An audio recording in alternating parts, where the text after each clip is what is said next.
ابو امامہ رضی اللہ تعالی عنہ روایت کرتے ہیں کہ رسول اللہ صلی اللہ علیہ وسلم نے فرمایا علیکم بقیام اللیل فإنہ دأب الصالحین قبلکم وہو قربۃ لکم الی ربکم ومغفرۃ للسیئات ومنہاۃ عن الاثم۔ حضرت ابو امامہ رضی اللہ تعالی عنہ سے روایت ہے کہ رسول اللہ صلی اللہ علیہ وسلم نے فرمایا تہجد ضرور پڑھا کرو کیونکہ وہ تم سے پہلے صالحین کی روش ہے، یعنی یہ نماز صرف امت مسلمہ کے لیے نہیں بلکہ ہم سے پہلے دیگر امتوں کے جو نیک لوگ گزرے ہیں ان کی روش بھی یہی ہے، اور تمہارے لیے اپنے رب کے قرب کا وسیلہ ہے، یعنی تہجد وسیلہ ہے کس کا؟ اللہ کا قرب حاصل کرنے کا، اور گناہوں کے مٹنے کا ذریعہ ہے، اور مزید گناہوں سے بچنے کا سبب ہے، یعنی پچھلے گناہوں کے صاف ہونے کا ذریعہ۔ نمبر 3، مزید گناہوں سے بچنے کی طاقت انسان کو نصیب ہوتی ہے اس کے ذریعے، یعنی گناہوں سے روک بنتا ہے۔ یہ روایت جو ہے ابن خزیمہ کی ہے۔ حضرت ابو ہریرہ رضی اللہ تعالی عنہ روایت کرتے ہیں کہ رسول اللہ صلی اللہ علیہ وسلم نے فرمایا اس شخص پر اللہ کی رحمت ہو جو رات کو اٹھا، پھر نماز تہجد پڑھی، پھر اپنی بیوی کو جگایا، پھر اس نے نماز پڑھی، پھر اگر عورت غلبہ نیند کے باعث نہ جاگی تو اس کے منہ پہ پانی کے چھینٹے مارے، اور اس عورت پر بھی اللہ کی رحمت ہو جو رات کو اٹھی، نماز پڑھی، اپنے شوہر کو جگایا، پھر اس نے نماز پڑھی، پھر اگر شوہر نہ جاگا تو اس کے منہ پر پانی کے چھینٹے مارے۔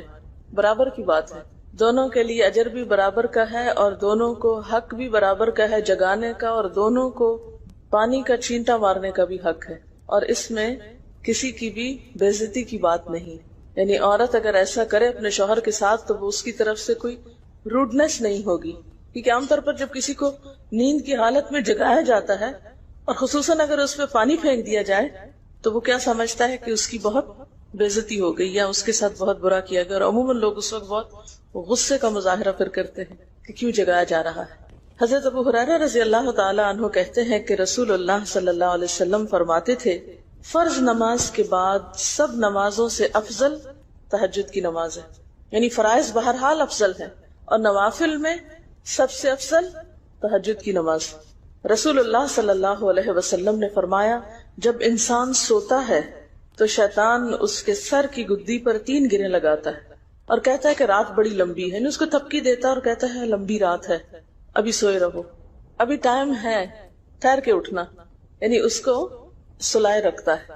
اگر وہ بیدار ہو کر اللہ کا ذکر کرے، یعنی آنکھ کھلے اور اللہ کا ذکر کو شروع کر دے تو ایک گرہ کھل جاتی، شیطان کے پھندے سے انسان آزاد ہونے لگتا ہے۔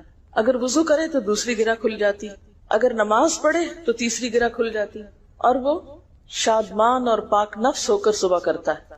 یعنی جو شخص صبح نماز کے وقت پر، تہجد کے وقت یا پھر کم از کم فجر کے وقت اٹھ جاتا ہے، اللہ کا ذکر کرتے ہوئے وضو کرے اور پھر نماز پڑھ لے، سورج نکلنے سے پہلے پہلے یہ کام کر لے تو وہ ایک مطمئن شخص کی طرح اٹھتا ہے، ورنہ اس کی صبح خبیث اور سست نفس کے ساتھ ہوتی۔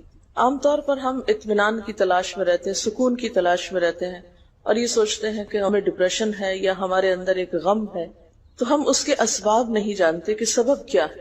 ان کے اسباب میں سے ایک بڑا سبب شیطان کی گرفت میں ہونا ہے، اور شیطان اپنی گرفت ویسے تو دن کے وقت بھی انسان پر رکھتا ہے، لیکن خصوصاً رات کے وقت جب انسان سو جاتا ہے تو وہ نہیں چاہتا کہ سوتا ہوا اٹھے انسان، اور اگر انسان ہمت کر کے اٹھ جاتا ہے، ذکر کرتا ہے، وضو کرتا ہے اور نماز پڑھ لیتا ہے تو یہیں سے اطمینان قلب کا آغاز ہو جاتا ہے، اس کی تسلی ہو جاتی۔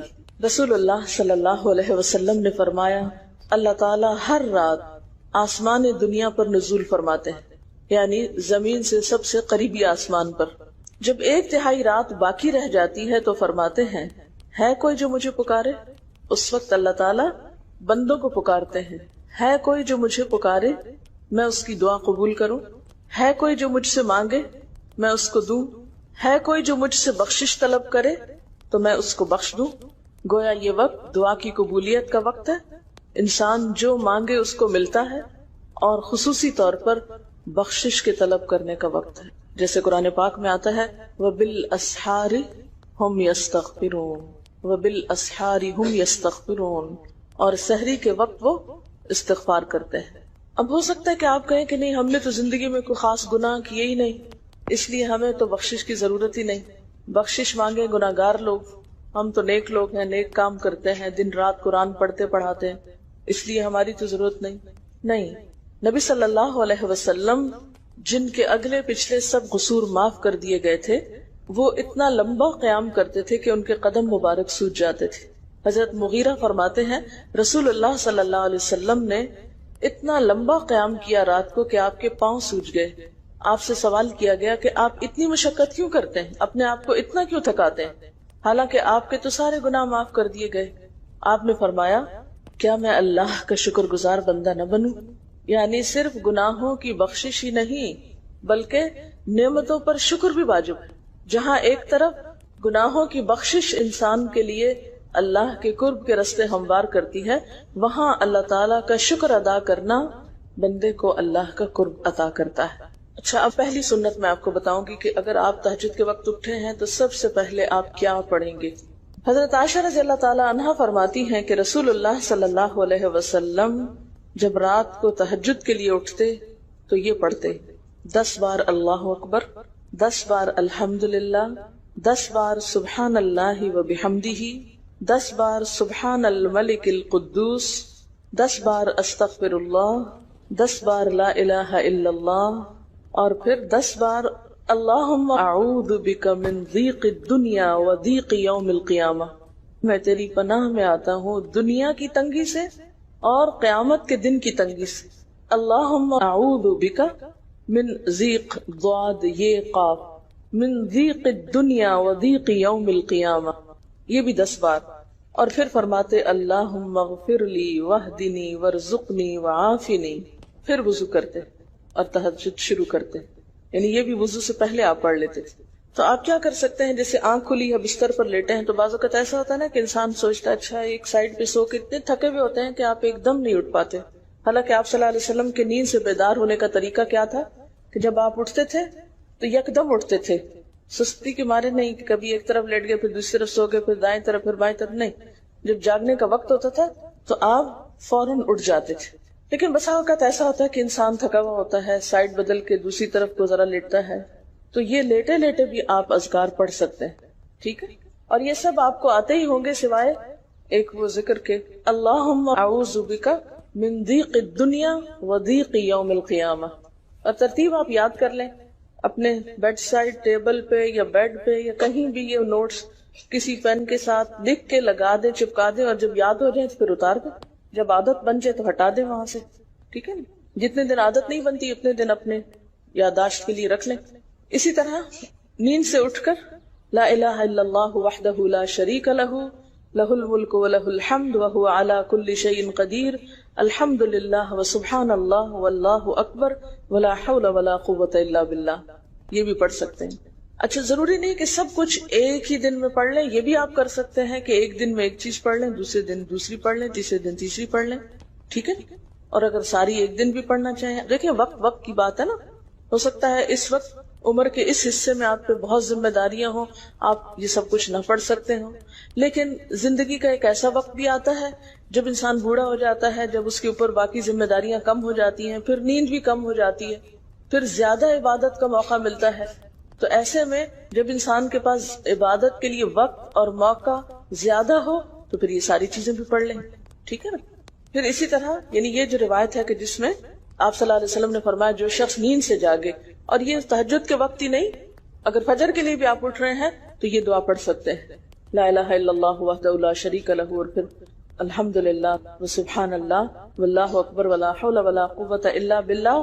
پھر کہے اللہم اغفر لی، پھر کیا پڑھے اللہم اغفر لی، یا کوئی اور دعا کرے تو قبول ہوگی، اور اگر وضو کر کے نماز پڑھے تو وہ بھی قبول کی جائے گی۔ صبح اٹھتے ہی اللہ کی تعریف، اور آپ کو معلوم ہے کہ یہ جو چوتھا کلمہ ہے نا لا الہ الا اللہ وحدہ، اس کو دعا بھی کہا گیا، حالانکہ اس میں صرف اللہ تعالیٰ کی حمد و ثنا، اور یہ یوم عرفہ کی دعا ہے۔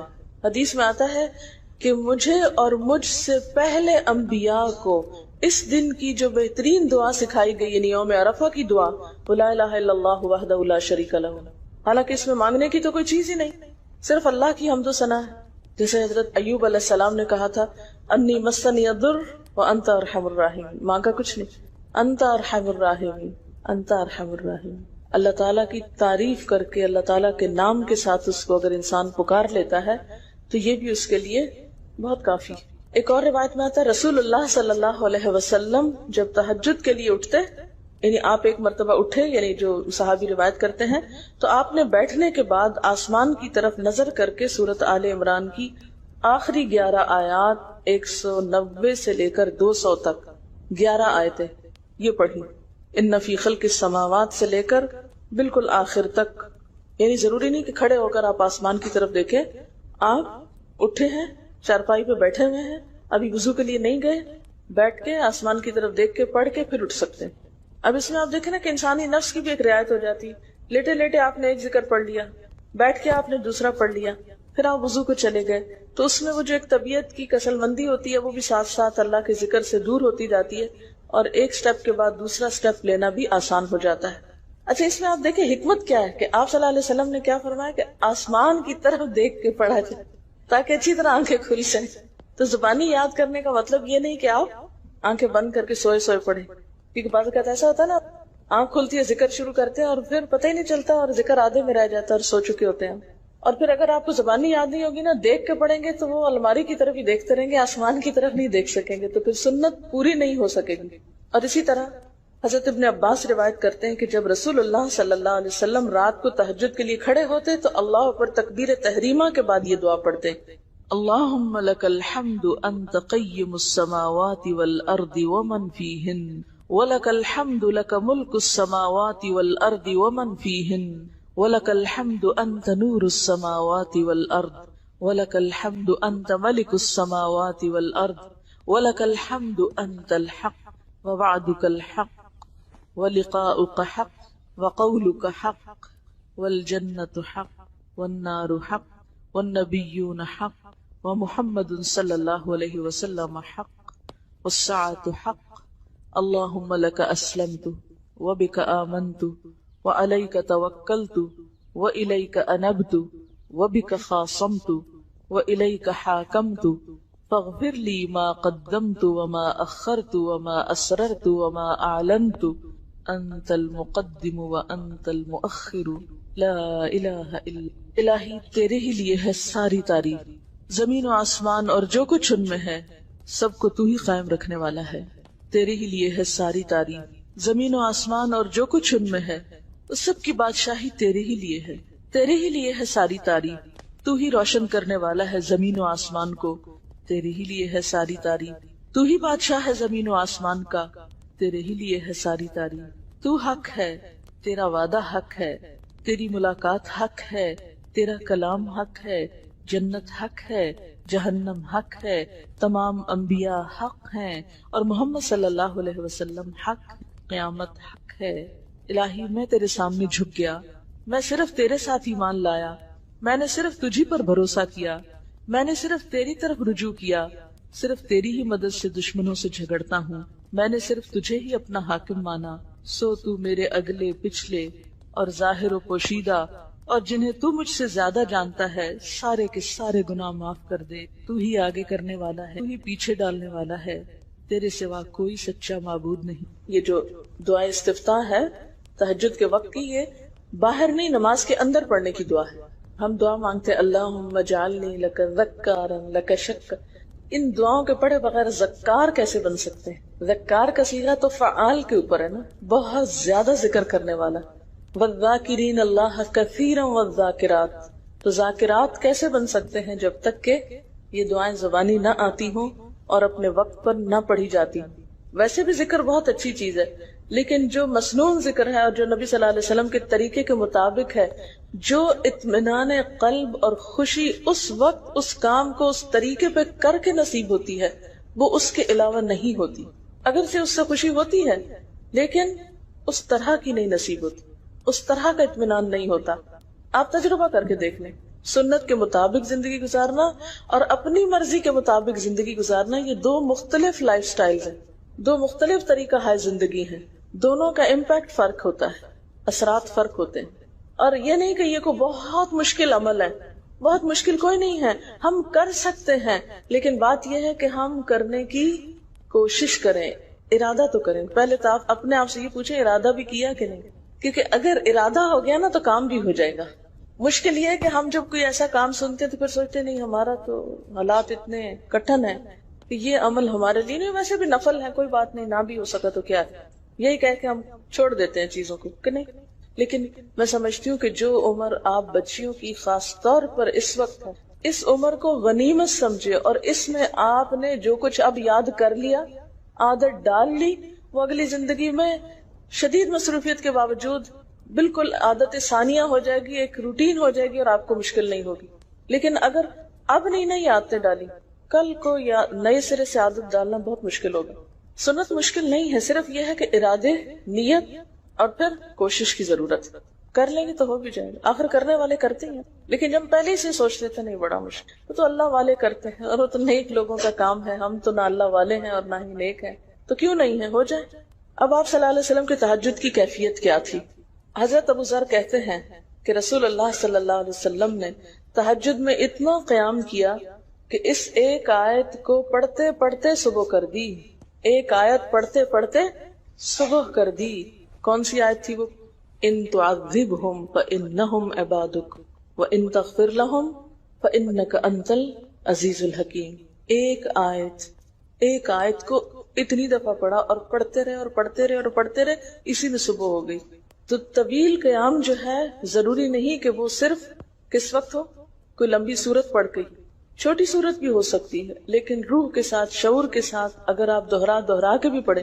مثال کے طور پہ آپ نے کوئی سورت یاد کر لی ہے اور آپ پڑھنے کھڑے ہوئے ہیں اور آپ کو صحیح طرح آتی نہیں ہے، یا آتی ہے تو اتنی تیز نہیں آتی، بہت رٹی ہوئی نہیں ہے، تو کوئی بات نہیں، ایک ایک آیت کو 2 دفعہ 3 دفعہ بھی آپ اس کو پڑھ سکتے ہیں، اور اس طرح بھی پڑھ کے لمبا کر سکتے ہیں۔ یعنی طویل قیام صرف زیادہ قرات سے ہی نہیں، مختلف طریقوں سے ہو سکتا ہے۔ یہ آیت ہے سورۃ المائدہ کی 118 نمبر آیت ہے۔ اگر تو انہیں عذاب دے تو وہ تیرے بندے ہیں، اور اگر تو انہیں معاف کر دے تو یقیناً تو غالب اور حکمت والا ہے۔ حضرت حذیفہ رضی اللہ تعالی عنہ نے نبی صلی اللہ علیہ وسلم کو تہجد پڑھتے دیکھا۔ وہ کہتے ہیں سورۃ فاتحہ کے بعد آپ نے سورۃ بقرہ پڑھی، پھر رکوع کیا۔ آپ کا رکوع آپ کے قیام کی مانند تھا۔ ہماری تو کمر نہ ٹوٹ جاتی، کر کے تو ذرا دیکھیں۔ میں نے زندگی میں پہلی دفعہ رمضان میں طویل رکوع اور سجدے کا موقع ملا، اس سے پہلے تو اس طرح کا سچ پوچھے کانسیپٹ بھی کوئی نہیں تھا، کیونکہ بہت سی چیزیں جب ہم پڑھتے ہیں تو ہم کہتے ہیں ہاں یہ نبی صلی اللہ علیہ وسلم کے لیے ہے، یہ تو آپ کی شان ہے اور آپ کا مقام ہے، ہم تو عام کمزور بندے ہیں۔ اصل میں ہم کمزور کیوں ہیں؟ اس لیے کہ ہم نے اپنی انرجیز بیکار باتوں میں بہت لگا رکھی، بیکار غم پالے ہوئے ہیں، بیکار مشغلے ہیں، بیکار گفتگویں ہیں۔ انرجی تو لگتی ہے نا، آپ فضول کی باتیں سوچیں تو کیا انرجی نہیں لگے گی؟ آپ لایانی چیزوں پہ کڑنا شروع کر دیں، کیا انرجی نہیں لگے گی؟ لگے گی۔ تو پھر آپ کے پاس کوئی تعمیری مثبت کام کرنے کے لیے نہ وقت ہے نہ انرجی ہے، پھر اس وقت تک آپ خالی ہو چکے ہوتے ہیں۔ رات کو دیر تک آپ اگر فضول گپ شپ کرتے رہے تو صبح اٹھے گا کون، اور پھر صبح پڑھے گا کون، اور اگر پڑھے بھی تو کیا پڑھے اس میں؟ کبھی آپ نے سوچا کہ احادیث کی یہ جو کتابیں ہیں یہ ساری کی ساری صرف آپ کی گفتگو نہیں، آپ کے عمل کا بھی احاطہ کیے ہوئے ہیں، اور ٹوٹل آپ کی گفتگو یہی ہے۔ اور اگر ہم اپنی گفتگو کو دیکھیں اور ہماری باتوں کی کوئی کتاب تیار ہو، نبی صلی اللہ علیہ وسلم کی عظمت کو پہچانیں، ہم اپنی گفتگو کا جائزہ لیں۔ اگر ہماری گفتگو بھی ریکارڈ ہو کر لوگوں کے پاس جانے لگے، لوگوں تک پہنچنے لگے، ہم عملی نمونہ کیوں نہیں لوگوں کے لیے؟ ہمیں دیکھ کر لوگوں کے عمل کیوں نہیں بدلتے؟ ہماری بات لوگوں پر اثر کیوں نہیں کرتی؟ کبھی سوچا ہم نے؟ صرف اپنی گفتگو کے آئینے میں ہی اپنے آپ کو پہچان لیں کہ ہم کہاں ہیں، کون ہیں، کہاں کھڑے ہیں، لوگوں کے بیچ میں کیا باتیں کرتے ہیں، لوگوں کے پیٹھ پیچھے کیا باتیں کرتے ہیں، کہاں کس حال میں کیا کر رہے ہوتے ہیں۔ ہر شخص اپنے آپ کو خود پہچان سکتا ہے۔ کیا واقعی ہم اس لائق ہیں کہ کوئی ہم سے کچھ سیکھے؟ صرف اپنی گفتگو کے آئینے میں خود کو پہچانے۔ بعض اوقات کتنا بیکار بولتے ہیں، کتنا بے مقصد بولتے ہیں، کتنا ضرورت سے زائد بولتے ہیں۔ اس کا یہ مطلب نہیں کہ مصنوعی خاموشی اپنے اوپر مسلط کر لیں، کیونکہ پھر ہم دوسری ایکسٹریم پہ نکل جاتے ہیں، لیکن بامقصد گفتگو کتنی ہے ہماری باتوں میں جو واقعی فائدہ مند ہو، تو پھر ذرا روک بھی لیا کریں نا اپنے آپ کو۔ اپنے ساتھ خود ہی محنت کریں گے تو بات بنے گی، سوچیں تو، احساس تو کریں، جب کریں گے تو انشاءاللہ کامیابی بھی ہوگی۔ لیکن پہلی بات تو یہ نا کہ ہم جو کچھ کرتے ہیں نہ اس کا حساب کرتے ہیں، نہ اس کے بارے میں سوچتے ہیں کہ ہم کر کیا رہے ہیں۔ ہمیں نیکی نہ کرنے کا موقع یا ہمارے نیکی نہ کرنے کا ایک سبب اور ایک بڑی وجہ ہماری انرجیز کا بیکار چیزوں میں استعمال ہونا ہے، فضول کی سیاست میں ملوث ہونا ہے، اپنی ذمہ داریوں کا ہمیں ہوش نہیں ہوتا، دوسروں کے کاموں میں مداخلت خوب سوچتی، خود کیا کر رہے ہیں اس کا کچھ پتہ نہیں، دوسرے کیا کر رہے ہیں اس سے بہت دلچسپی، یا کیا نہیں کر رہے۔ بہت سے لوگ، بہت سی خواتین کمر درد کی شکایت کرتے ہیں، اور اس کی ایک بڑی وجہ نمبر 1 رکوع کا صحیح پوزیشن پہ نہ ہونا ہے، اور نمبر 2 اس پوزیشن پہ کوئی ایکسرسائز نہیں ہماری ہوتی۔ یہ بتا رہی ہیں کہ کسی کی کمر میں درد تھا اور ٹھیک نہیں ہوتا تھا کسی چیز سے، تو ڈاکٹر نے ان کو یہ مشورہ کیا کہ طویل رکوع اور طویل سجدے کریں، بیسٹ ایکسرسائز ہے، کر کے تو دیکھیں۔ اور اس میں آپ دیکھیں کہ صحیح پوزیشن پہ لائیں، بالکل اسٹریٹ رکھیں گردن اور کمر کو، پیٹھ اور گردن ایک لائن میں آنی چاہیے۔ بہت سے لوگ یوں ٹیڑھی کرتے ہیں، یوں کر کے بس کرتے ہیں، یہ غلط پوزیشن، اس سے تو اور بیمار ہو سکتے ہیں۔ کئی لوگ سر پھینک دیتے ہیں نیچے کو، یہ بھی غلط پوزیشن ہے، اس سے بھی کام خراب ہوتا ہے۔ اگر آپ صحیح پوزیشن پہ رکوع لمبا کریں تو یقینی طور پہ کمر درد کا علاج ہے۔ پٹھے مضبوط ہوتے ہیں نا کمر کے، آپ اس کو روک کے رکھے ہوتے ہیں ایک سیدھی لائن میں۔ 2 فیٹ کے درمیان کا فاصلہ بھی بہت معتدل رکھیں، نہ تو بہت قریب رکھیں اور نہ بہت کھلا رکھیں، بالکل معتدل، جس میں آپ آرام سے سکون سے کھڑے ہو سکیں اور آپ کا بیلنس قائم رہے۔ بیلنس کو قائم کرنا بے حد ضروری، ٹھیک ہے۔ حضرت حذیفہ نے نبی صلی اللہ علیہ وسلم کو تہجد پڑھتے دیکھا، وہ کہتے ہیں کہ سورۃ فاتحہ کے بعد آپ نے سورۃ بقرہ پڑھی، پھر رکوع کیا، آپ کا رکوع آپ کے قیام کی مانند تھا، یعنی جتنا لمبا قیام تھا اسی طرح رکوع تھا، پھر آپ نے رکوع سے سر اٹھایا اور کھڑے ہو گئے، اور آپ کا قوما یعنی رکوع کے بعد اٹھنے کا وقت بھی کافی طویل تھا۔ ہم تو بعض اوقات اٹھ کے کھڑے نہیں ہوتے کہ نیچے چلے جاتے ہیں، تو وہ بھی طویل تھا۔ صرف 2 رکعتیں بھی آپ ایسی پڑھ لیں نا کافی، اگر عام دنوں میں نہ پڑھی جائے تو ویکینڈ پہ پڑھ لیں۔ ہمارا تو ویکینڈ پہ لمبا سونے کا پروگرام ہوتا ہے نا، تو چلے دوبارہ سو جائیں، لیکن ہفتے میں 1 دفعہ کر لیں، اگر روز نہیں بھی کر سکتے 2 دفعہ کر لیں، ٹوائس اے ویک کر لیں۔ پھر آپ کا سجدہ آپ کے قومے کی مانند تھا، یعنی جتنا آپ کھڑے ہوئے تھے اتنا آپ پھر سجدہ کیا۔ آپ دونوں سجدوں کے درمیان اپنے سجدے کی مانند بیٹھے تھے، یعنی 2 سجدوں کے بیچ میں بھی آپ اتنی دیر بیٹھے جتنی دیر آپ نے سجدہ کیا تھا۔ پس آپ نے 4 رکعتوں میں سورۃ بقرہ، آل عمران، نساء اور المائدہ پڑھی۔ ہمیں اگر خود نہیں بھی آتی اور کوئی پڑھانے والا اتنی لمبی 1 دفعہ بھی تراویح کوئی پڑھا دے یا کوئی نفل پڑھا دے تو ہم دوسری دفعہ اس کے پاس نہ پڑھیں۔ تقریباً 7.25 پارے بنتے ہیں، جس کو ایک منزل کہا جاتا ہے۔ ایک دن کے تہجد میں آپ نے اتنا پڑھا، اور یہ تو قرآن کی قرات تھی، لیکن بیچ کے وقفوں میں تسبیحات اور اللہ کی تعریف اور حمد و ثنا اور ذکر، یہ آپ پر بس تھا۔ یہ وہی کر سکتا ہے جس کو واقعی اللہ سے حقیقی محبت ہو، صرف دعوے کی حد تک نہیں۔ میں کہتی ہوں چلے روزانہ نہ صحیح، ہفتے میں 1 بار، ہفتے میں نہیں، مہینے میں 1 بار، مہینے میں نہیں تو سال میں، رمضان میں، کسی موقع پر کچھ تو اللہ سے تعلق آئے، کچھ تو قرب پائیں۔ ہر شخص کے بس میں نہیں کہ ہر روز ایسی عبادت کرے، کیونکہ اللہ کے رسول صلی اللہ علیہ وسلم کا بہرحال مقام کچھ اور تھا، لیکن کچھ شوق، کچھ حسرت، کچھ تو دل میں ہونا ہی چاہیے، کوئی نیت، کوئی ارادہ، کوئی عزم، اور پھر اس کے لیے کوشش۔ تو وقت بچے گا کچھ آپ کے پاس فالتو باتوں کے لیے، فضول چیزوں کے لیے، کچھ سوچنے کے لیے، ٹینشن کے لیے بچے گا کچھ؟ سب کچھ بھاگ جائے گا، کچھ بھی نہیں بچے گا، کیونکہ ان عبادی لیس لک علیہم سلطان، میرے بندے ان پہ اے شیطان تیرا کوئی زور نہیں چلتا، بس چلتا ہی نہیں ان پہ تیرا، سارا زور ہی ان پہ چلتا ہے جو فالتو ہوتے ہیں۔ فالتو ذہن جو ہوتا ہے وہ شیطان کا گھر ہوتا ہے۔ حضرت حذیفہ بیان کرتے ہیں کہ میں ایک رات آپ صلی اللہ علیہ وسلم کے ساتھ نفلی نماز میں شریک ہو گیا، آپ نے سورۃ بقرہ شروع کر دی، میں نے سوچا کہ آپ 100 آیات پڑھ کر رکوع میں چلے جائیں گے، مگر آپ پڑھتے گئے۔ میں نے خیال کیا کہ سورۃ بقرہ کو 2 رکعتوں میں پڑھیں گے، لیکن آپ پڑھتے رہے۔ آپ نے سورۃ بقرہ ختم کر کے سورۃ نساء شروع کر دی، پھر ختم کر کے آل عمران پڑھنی شروع کر دی، اس کو بھی ختم کر دیا۔ آپ نہایت آشفی سے پڑھتے جاتے تھے، جب ایسی آیت تلاوت کرتے جس میں سبحان اللہ کہنے کا حکم ہوتا ہے، جیسے سبح بحمد ربی جیسے مثال کے طور پر، تو سبحان اللہ کہتے۔ اگر کچھ مانگنے کا ذکر ہوتا تو سوال کرتے، اگر پناہ مانگنے کا ذکر ہوتا تو اعوذ باللہ پڑھتے۔ اس حدیث سے یہ بھی پتہ چلتا ہے کہ سورتوں کی ترتیب ضروری نہیں، کیونکہ آپ نے پہلے النساء پڑھی پھر آل عمران پڑھی۔ یہ جو ہر وقت لوگ پیچھا کیے رکھتے ہیں نا، بعض کا تو بہت ضد کرتے ہیں کہ آپ نے پہلی رکعت میں یہ پڑھائی تھی تو دوسری میں یہ کیوں پڑھا دی. یہ تو سنت میں ملتا ہے کہ پہلی رکعت طویل ہے دوسری کے مقابلے میں، لیکن یہ لازم نہیں کہ جو پہلی میں پڑھے اس کے بعد آگے والی صورتوں میں سے پڑھے، پیچھے والی میں سے نہیں پڑھ سکتے. رسول اللہ صلی اللہ علیہ وسلم نے عبداللہ بن عمرو سے کہا، مجھے بتلایا گیا ہے کہ تم ساری رات نفل پڑھتے اور دن کو روزہ رکھتے ہو.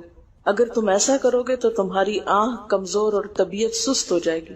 یعنی ہر روز روزہ اور ہر رات جگراتا تمہاری جان اور تمہارے بال بچوں کا بھی تم پر حق ہے، اس لیے روزہ رکھو اور افطار بھی کرو اور رات کو قیام کرو اور سو بھی. یعنی ساری رات تہجد پڑھنا یا نفل پڑھنا پسندیدہ نہیں ہے، رات کو سونا بھی پسندیدہ ہے.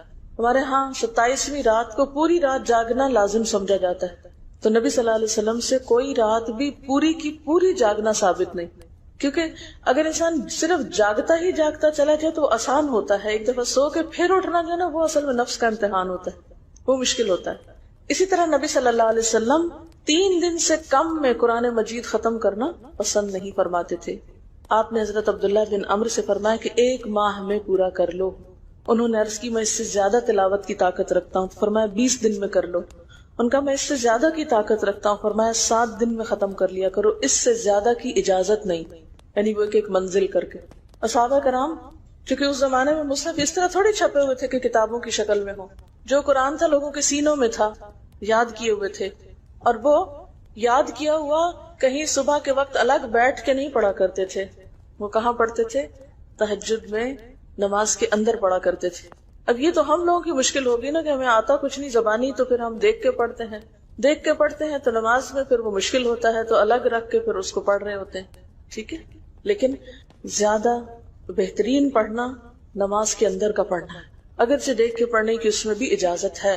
لیکن ان کی چونکہ شدید حرص تھی حضرت عبداللہ بن عمرو کی، تو آپ نے ان کو 3 دن کی پھر اجازت دے دی تھی، اور آپ نے فرمایا کہ اس شخص کو قرآن کی کچھ سمجھ نہیں ہو سکتی جو 3 سے بھی کم دن میں قرآن پڑھے.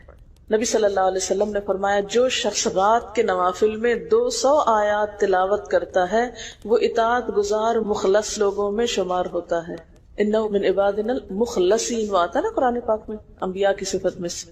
تو جو شخص رات کو نماز میں یعنی نفل میں 200 آیات تک تلاوت کرتا ہے وہ اطاعت گزار مخلص بندوں میں شمار ہوتا ہے. اور سنن دارمی میں واضح طور پر آتا ہے کہ نبی صلی اللہ علیہ وسلم ساری رات نوافل نہیں پڑھا کرتے.